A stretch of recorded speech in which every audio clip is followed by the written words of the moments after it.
Well, the firing of Andrew McCabe is still sending shockwaves through Washington and generating a very mixed reaction from both sides of the aisle.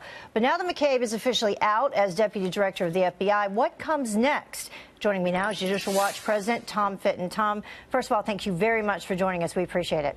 Good morning, Heather. How are you? So I'm doing great. Let's get right to this statement from Attorney General Sessions. He says that OIG, the FBI, OPR reports concluded that Mr. McCabe had made an unauthorized disclosure to the news media and lacked candor, including under oath, on multiple occasions. So he lied, and that's against the law. This doesn't entirely surprise you, does it?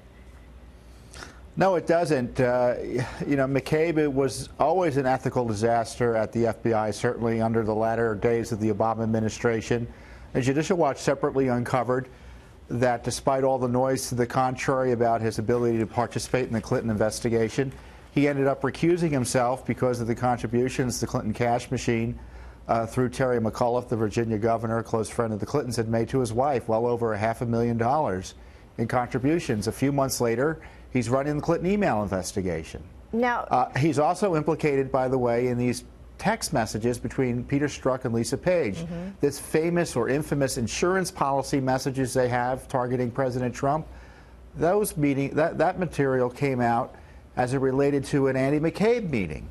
So there's a lot to be concerned about with Andrew McCabe, and it's extraordinary. You have the two internal watchdogs of the Justice Department and FBI detail multiple lies, and the controversy is over whether he'd be fired or not. The outrage is he lasted so long. And the thing is, it was not President Trump who fired him. It was Jeff Sessions who made the call ultimately based on this IG report by Michael Horowitz, who was appointed by President Obama back in 2012. And then this Office of Professional Responsibility as well, which is made up of his FBI peers and run by Candace Will, who was appointed by Robert Mueller in 2002, or 2004, I should say. This is the FBI bureaucracy and the DOJ bureaucracy. The deep state concluded that he wasn't fit for service in the FBI anymore. And as I said, it's been 6 weeks since I think Mr. Wray, the FBI director, had been notified of this, and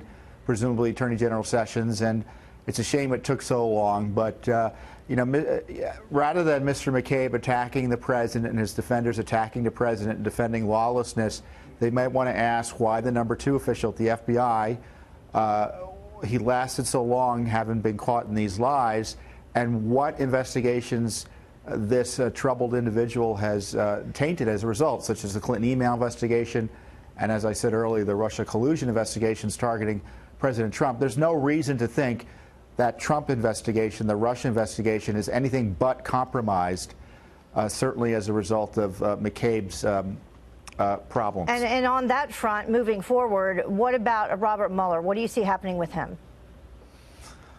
Well, the president's putting a lot of pressure on the Mueller operation. I've long called on the Mueller special counsel to be shut down. Now there's no evidence of collusion between the Trump campaign and the Russians to steal the election, so there's no reason anymore to have the Mueller investigation. Plus, as the president's pointed out, it's compromised by people like Mr. McCabe. It's compromised by Peter Strzok and Lisa Page, the text messages. It's a completely biased group of people that they have hired, including Andrew Weissman, the #2, who is an anti-Trumper supporting lawless efforts to obstruct President Trump and a supporter of Hillary Clinton.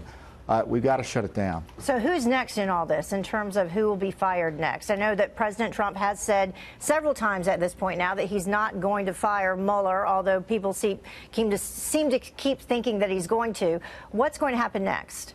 Well, the questions I have are why are people like Peter Strzok still in the FBI? And why is Rod Rosenstein allowing Robert Mueller to run roughshod over the rule of law?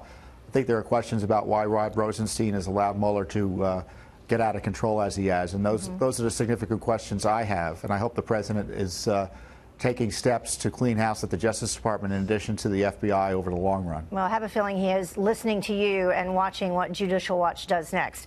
Tom, thank you so much for joining us this morning. We always enjoy it.